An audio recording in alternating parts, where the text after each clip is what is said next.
శ్రీ గురుభ్యో నమ. ఓం శ్రీ మాత్రే నమ.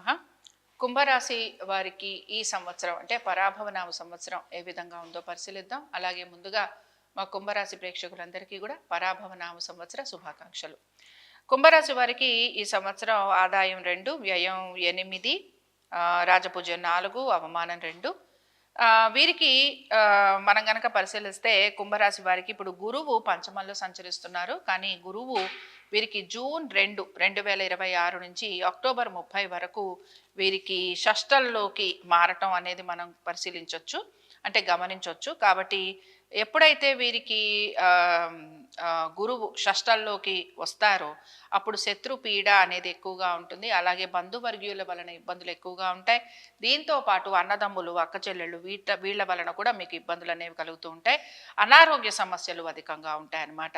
అయితే అక్టోబర్ 31, 2026 నుంచి 2027 జనవరి 24 ఆర్ 25 వరకు కూడా గురువు వీరికి సింహంలోకి మారబోతున్నారు. సో సింహంలోకి మారిన తర్వాత వీరికి మంచి ప్రయాణాలు లాంటివి ఉండటము, తర్వాత భార్యాభర్తల మధ్యన అనురాగం పెరగటము, పుత్రుల వలన లేదా పుత్రిక వలన లేదా సంతానం వలన అనుకూలత ఉండటము, ఇలాంటివన్నీ కనపడతాయి. దీంతో పాటు వివాహ ప్రయత్నాలు చేస్తున్న వారికి కూడా సానుకూలత అనేది కనపడుతూ ఉంటుంది.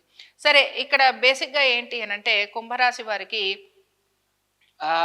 వీరికి మాత్రం ఏల్నాటి శని ప్రభావం అనేది ఇంకా ఉంటుంది గనక వీరు మాత్రం కొంచెం సంతానానికి సంబంధించి నష్టం లాంటిది కలిగేందుకు అవకాశం ఎక్కువగా ఉంటుంది. దీంతో పాటు ధన నష్టం లాంటిది కూడా కలుగుతూ ఉంటుంది. అలాగే రాహువు, కేతువు ఈ 2 గ్రహాలు కూడా డిసెంబర్ 5వ తారీఖు వరకు మారడం లేదు. కానీ డిసెంబర్ 5, 2026 తర్వాత రాహువు వీరికి ఒక రకంగా ద్వాదశంలోకి మారబోతున్నారు. అలాగే కేతువు వీరికి షష్టంలోకి మారబోతున్నారు. కాబట్టి ద్వాదశంలోకి మారిన రాహువు వలన ఖర్చులు ఎక్కువగా ఉంటాయి. అలాగే కేతువు షష్టంలో మారటం వలన కొన్ని ఇబ్బందులని మీరు అధిగమించగలరు.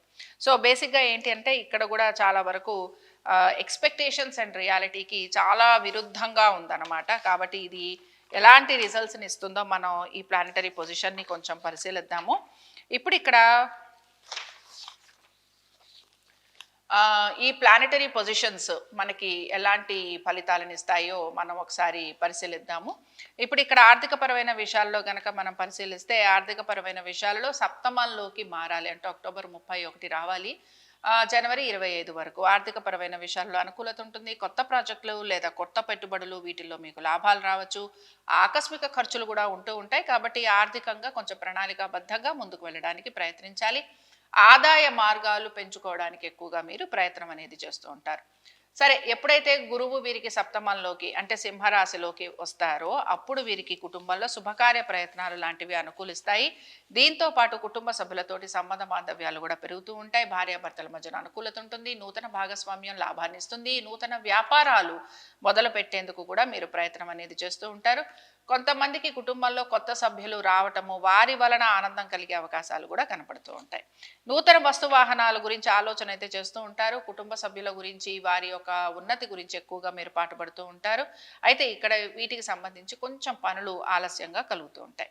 కోర్టు విషయాలు ఏవైతే ఉన్నాయో శత్రువుల వలన ఎక్కువగా మీకు చికాకులు, సమస్యలు అనేవి కలిగేందుకు అవకాశం ఉంటుంది. అయితే ఈ శత్రువులు మిమ్మల్ని సడన్గా పోక్ చేస్తూ ఉంటారు. ఏదో సడన్గా మిమ్మల్ని ఒక మాట అంటాం, సడన్గా మామూలుగా క్వైట్గా ఉంటారు, ఎప్పుడో ఒక మాట అనేస్తూ ఉంటారు. దాని వలన మీరు ఎక్కువగా ఇబ్బందికి గురవుతుంటారు. నాడీ సంబంధిత అంటే వెయిన్స్కి సంబంధించిన ప్రాబ్లమ్స్ ఎక్కువగా ఉంటాయి. ఒత్తిడి వలన కూడా మీరు సమస్యలకి గురవుతూ ఉంటారు. సరే, వివాహ ప్రయత్నాలు ఇందాకే చెప్పుకున్నాం. ఉద్యోగాల్లో మీరు కొంత ప్రయత్నం అయితే కొనసాగుతూ ఉంటుంది. ఉద్యోగాల్లో గ్రోత్ గురించి ఎక్కువగా మీరు ఆలోచన అయితే చేస్తూ ఉంటారు. అయితే ఇప్పటికిప్పుడు ఉద్యోగాల్లో ప్రత్యేకించి మార్పులు అయితే కనిపించడం లేదు. కానీ గురువు షష్టంలోకి వచ్చిన తర్వాత మీకు కొంత మార్పులు ఇవ్వడానికి ప్రయత్నిస్తాడు. విత్ ఇన్ ద కంపెనీ అనుకోవచ్చు. బట్ ఈ మార్పులు ఏవి చాలా హ్యాపీగా ఉంటాయని చెప్పుకోవడానికి ఉండదు. ఆర్థికంగా కొంత అనుకూలత ఉంటుంది.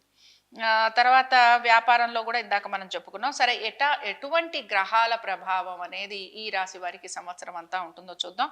ఒకటి, కుంభరాశి వారికి కూడా శనేశ్వరుడే వీరికి కుంభరాశికి ప్రధానంగా మనం గమనిస్తూ ఉంటాం. కాబట్టి శనేశ్వరుడు ఎలా ఉంటాడు అనంటే మన మనం ఒక చేసిన కర్మకి సంబంధించి వాటికి సంబంధించి మనకి రిజల్ట్స్ అనేవి ఇస్తూ ఉంటాడు. కాబట్టి గతంలో మీరు చేసిన శ్రమకి తగిన ఫలితాలను ఇవ్వటంతో పాటు మీరు ఇప్పుడు చేసే కర్మ ఫలితం ఏవైతే ఉంటుందో దానికి సంబంధించి కూడా మీకు కొంత రిజల్ట్స్ అనేవి ఇచ్చేందుకు ఎక్కువగా ఆయన ప్రయత్నం చేస్తుంటాడు. సో దాన ధర్మాలు చేయటం కానీ, మంచి పనులు చేయటం కానీ, ఎవరికైనా సరే హెల్ప్ చేయటం కానీ, లేకపోతే ఎవరికైనా ఏదైనా సహాయం చేయటం కానీ, ఎవరికైనా ఏదైనా ఆపద ఉంది అంటే వారికి ఏదో ఒక రకంగా మీ వంతు సాయంగా మీరు ముందుకి వారికి సహాయం చేయడానికి ముందుకు వెళ్తూ ఉండాలి. అలా చేయటం వలన ఏమవుతూ ఉంటుందంటే మీరు చాలా వరకు కొంచెం మీ కర్మ ప్రక్షాళన అంటాం కదా, అలాంటివి మీరు క్లియర్ చేసుకోవడానికి మీకు అనుకూలంగా ఉంటుంది.